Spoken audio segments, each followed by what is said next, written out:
All right. My name is Kevin Kimball. I'm an assistant professor in the physics department here at Southern Maine Community College. And how did you decide to become a teacher here at the Well, I had always wanted to be a teacher anyway, from as far back as my teen years, but it was a kind of a delayed pursuit. I did a 20-year military career and began teaching at age 41 back in 1994. And how I wound up here was kind of interesting to the extent that I was working as a teacher at Sylvan Learning Center.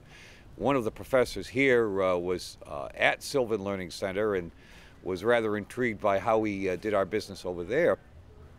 And he said, boy, you should drop a resume over at Southern Maine Community College. Back then it was SMTC, Southern Maine Technical College. My initial reaction was, oh God, everybody and his brother wants to teach here, but I'll do it.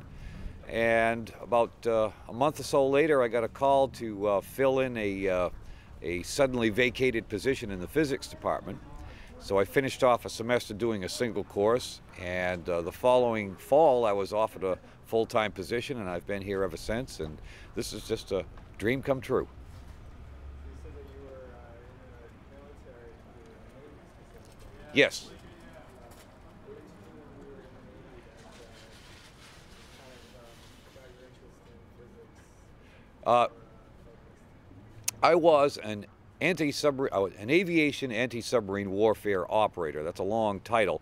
In essence, that's an acoustic analyst, and so it's very science-driven, and it's the analysis part of it is also very much driven by the scientific method. So it was an ongoing profession that was a direct application of science and science methodology. So. And very much specifically physics. It's acoustic analysis. So if you were still back in high school, would you still pursue the same career, do you think? I don't think I would change a thing. I really don't. It's been a fun ride.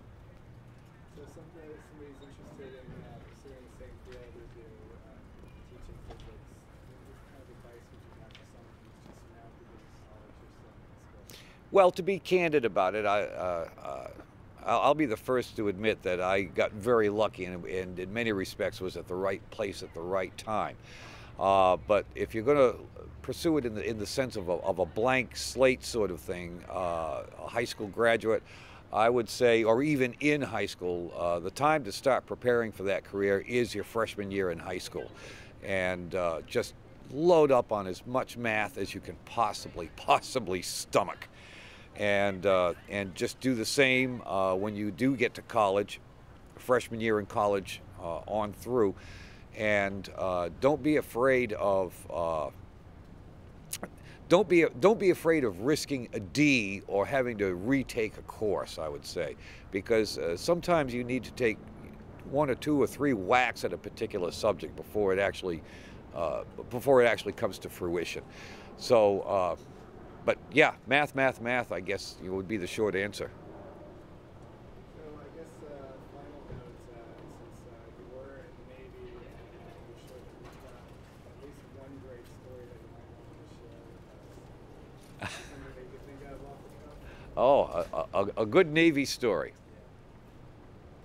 Well, let's see. My first operational mission. I was fresh out of flight school, and really didn't know much beyond what had been taught in schoolhouse, and that always has its limitations. I hadn't had any real in-the-field experience yet. And I was in my first squadron, and the anti-submarine squadrons have a dual role. Not only a military role, but they also do a search and rescue function as well.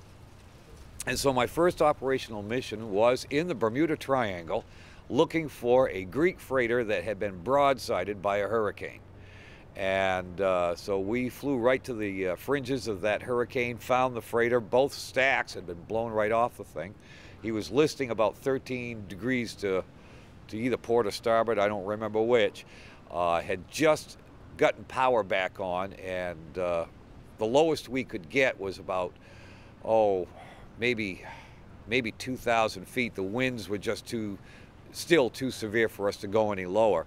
But I remember that night very clearly. The radar operator had the hurricane on the radar screen when we were at high altitude, and it was just like you see on a weather report. The thing looked like this evil crab that was just marching across the ocean. So that was a great first mission. All right. Well, thank you very much for this. We really appreciate your time. All right. Will that work for you? That would work. Thank you. Excellent. Thank you so much.